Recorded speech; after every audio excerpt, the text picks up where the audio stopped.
ট্রাম্পের রিভেরা স্বপ্ন বনাম ৫৭টি মুসলিম দেশের ঐক্য। মিশরের রাজধানী কায়রো এখন মধ্যপ্রাচ্যের রাজনৈতিক বল কেন? আরব লীগের জরুরি শীর্ষ সম্মেলনের পর ওআইসির বৈঠক ডাকের ঘোষণা দিয়ে বিষয় স্পষ্ট করেছে।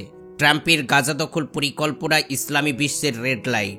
ট্রাম্পের হুমকির প্রতিবাদে মুসলিম বিশ্ব জরুরি বৈঠকের আহ্বান করেছেন।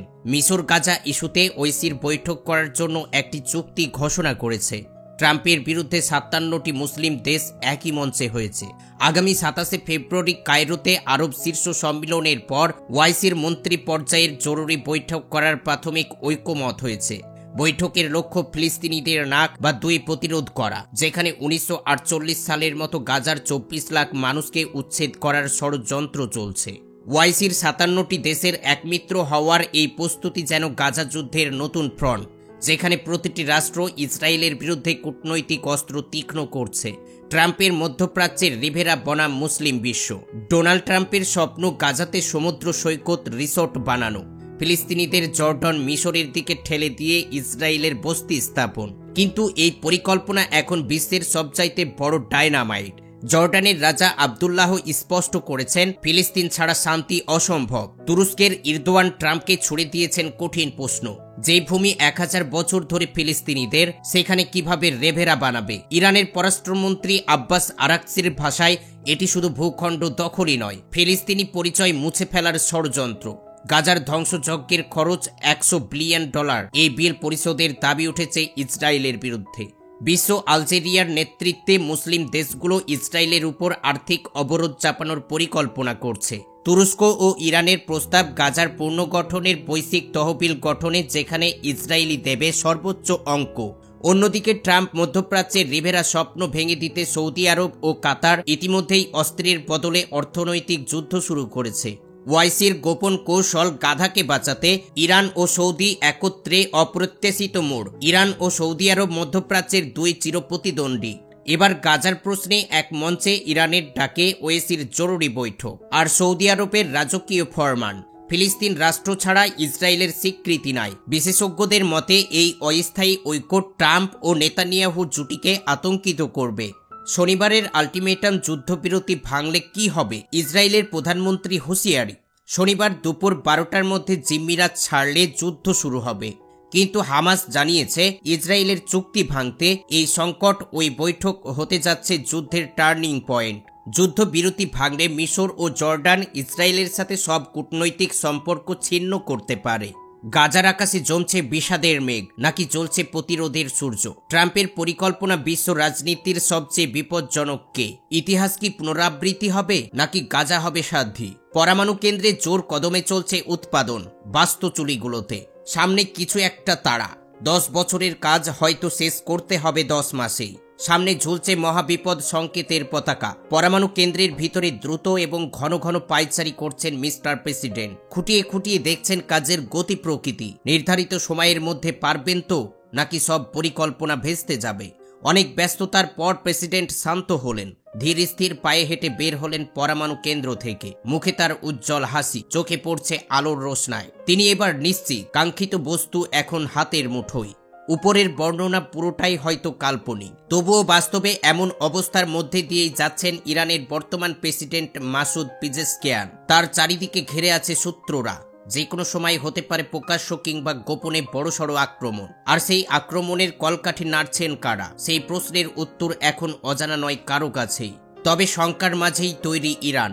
নিজেদের সব সামর্থ্য এক করে চলছে তেহরানের সক্ষমতা বাড়ানোর লড়াই।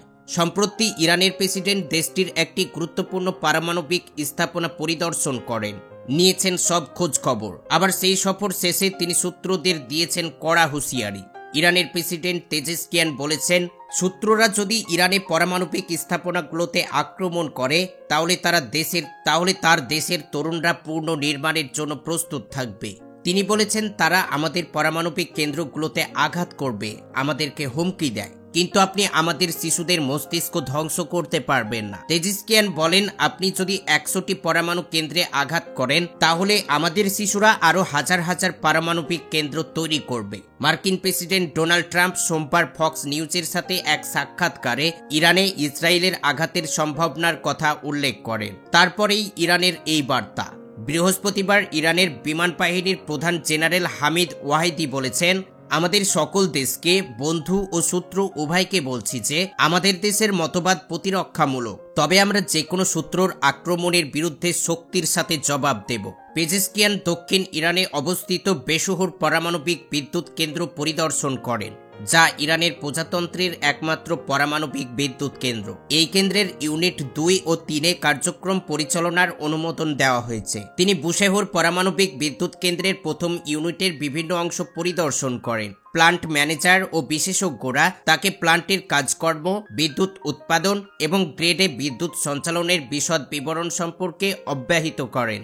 ইরানের প্রেসিডেন্ট বুশেহর পারমাণবিক বিদ্যুৎ কেন্দ্রের ইউনিট 2 ও 3 এর নির্মাণ স্থানগুলিও পরিদর্শন করেন এবং সফর শেষে উভয় ইউনিটের জন্য পাম্প হাউস ভবন খননের পাশাপাশি নিরাপত্তার মান বৃদ্ধির নির্দেশ দেন। বুশেহর পারমাণবিক বিদ্যুৎ কেন্দ্র বর্তমানে 1015 মেগাওয়াট বিদ্যুৎ উৎপাদন করতে পারে। চালু হওয়ার পর থেকে 11 বছরে 72 বিলিয়ন মেগাওয়াট বিদ্যুৎ উৎপাদন করেছে এই পারমাণবিক বিদ্যুৎ কেন্দ্র। তবে পশ্চিমা ও ইসরায়েলের দাবি, ইরান পারমাণবিক অস্ত্র বানানোর পরিকল্পনা করছে, আর পারমাণবিক বিদ্যুৎ কেন্দ্রের আড়ালেই চলছে সেই কাজ। তবে ইরান বরাবরই ইসরায়েলের এই অভিযোগ অস্বীকার করছে। ফিলিস্তিনের প্রশ্নে ট্রাম্পের মুখের উপর সোজাসাপটা জবাব দিয়ে ঘরে ফিরছেন জর্ডানের রাজা দ্বিতীয় আবদুল্লাহ। শুধু এই কারণেই তার দেশের জনগণ তাকে রাজকীয়ভাবে বরণ করে নিচ্ছেন। তার ফেরার দৃশ্য দেখায় দেশবাসীর ঠাঁই হয়ে দাঁড়িয়েছিল। আম্মানের সড়কে তার গাড়ির বহর একবার দেখবেন বলে সবাই উন্মুখ হয়ে আছেন। মুসলিমদের পক্ষ হয়ে মার্কিন প্রেসিডেন্টের স্বপ্নকে ধূলিসাৎ করার জন্য দেশবাসী তার প্রশংসার পঞ্চমুখ। তারা বলছেন রাজার সফর সফল হয়েছে। ট্রাম্পের কূটনৈতিক ভাষায় শক্ত জবাব দিতে পেরেছেন আবদুল্লাহ। এমনকি আবদুল্লাহর স্পষ্ট জবাবে ট্রাম্পও হতকচিত হয়েছে।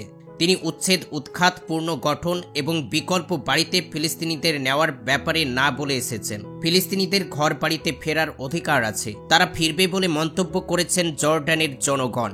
রাজা ঘরে ফিরছেন ট্রাম্পের মুখের উপর জবাব দিয়ে। এবার আরব দেশগুলো একসাথে ফিলিস্তিনের হয়ে লড়াইয়ের পালা। সেই মতো প্রস্তুতি চলছে জোরে সোরে। অর্থাৎ গাজা থেকে ফিলিস্তিনিদের সরিয়ে ওই ভূখণ্ডের দখলে ট্রাম্পের প্রস্তাবের বিপরীতে ফিলিস্তিনিদের ভবিষ্যৎ গড়ার লক্ষ্যে বিকল্প প্রস্তাব আনছে আরব বিশ্বের নেতারা, যার নেতৃত্বে সৌদি আরব 10টি সূত্রের বরাত দিয়ে এই তথ্য দিয়েছে বার্তা সংস্থা রয়টার্স। শুধু তাই নয়, ফিলিস্তিনের ভবিষ্যৎ নিয়ে এই মাসেই সৌদি আরবের রিয়াদে গুরুত্বপূর্ণ বৈঠকের ডাক দেওয়া হয়েছে, যেখানে থাকছে সৌদি আরব, মিশর, জর্ডান, সংযুক্ত আরব ইমারাতের মতো আরব দেশগুলো। এই বৈঠকে ফিলিস্তিন নিয়ে ঘোষা নানা প্রস্তাব আলোচনা হতে পারে। এইসব প্রস্তাবের মধ্যে রয়েছে উপসাগরীয় দেশগুলোর নেতৃত্বে ফিলিস্তিন পুনর্গঠন তহবিল গঠন। এছাড়াও ফিলিস্তিনের প্রতিরোধ বাহিনীকে পাশ কাটিয়ে চুক্তি করাও এই আলোচনার লক্ষ্য। গাজা থেকে ফিলিস্তিনিদের সরিয়ে জর্ডান ও মিশরে পুনর্বাসের ট্রাম্পের পরিকল্পনা বড়সড় ধাক্কা খেয়েছে আরব বিশ্ব। ট্রাম্পের এই পরিকল্পনায় সবচাইতে বেশি হতাশ সৌদি আরব। ট্রাম্পের পরিকল্পনার বদলে বিকল্প প্রস্তাব আনার জন্য দ্রুত কাজের কথা বলেছে সৌদি আরব, মিশর, জর্ডান সহ আরব বিশ্বের 15টি দেশ। এরই মধ্যে সৌদি সূত্র বলছে, গাজার ভবিষ্যৎ নিয়ে ইতিমধ্যেই কমপক্ষে 4টি ঘষা প্রস্তাব তৈরি করা হচ্ছে। তবে ট্রাম্পের প্রস্তাবের বিকল্প হিসেবে এই মুহূর্তে মিশরের খসড়া প্রস্তাব আলোচনার কেন্দ্রে রয়েছে। মিশরের প্রস্তাবে বলা হয়েছে, একটি জাতীয় ফিলিস্তিনি কমিটি গঠন করে গাজা শাসন করা হবে, যাতে প্রতিরোধ যোদ্ধাদের কোনো সংশ্লিষ্টতা থাকবে না। ফিলিস্তিনিদের বিদেশ পুনর্বাসনের পরিবর্তে আন্তর্জাতিক সম্প্রদায়ের অংশগ্রহণে গাজায় পুনর্গঠনের কাজ চালানো হবে। এরই ধারাবাহিকতায় 2 রাষ্ট্র ভিত্তিক সমাধানের দিকে এগোনো হবে।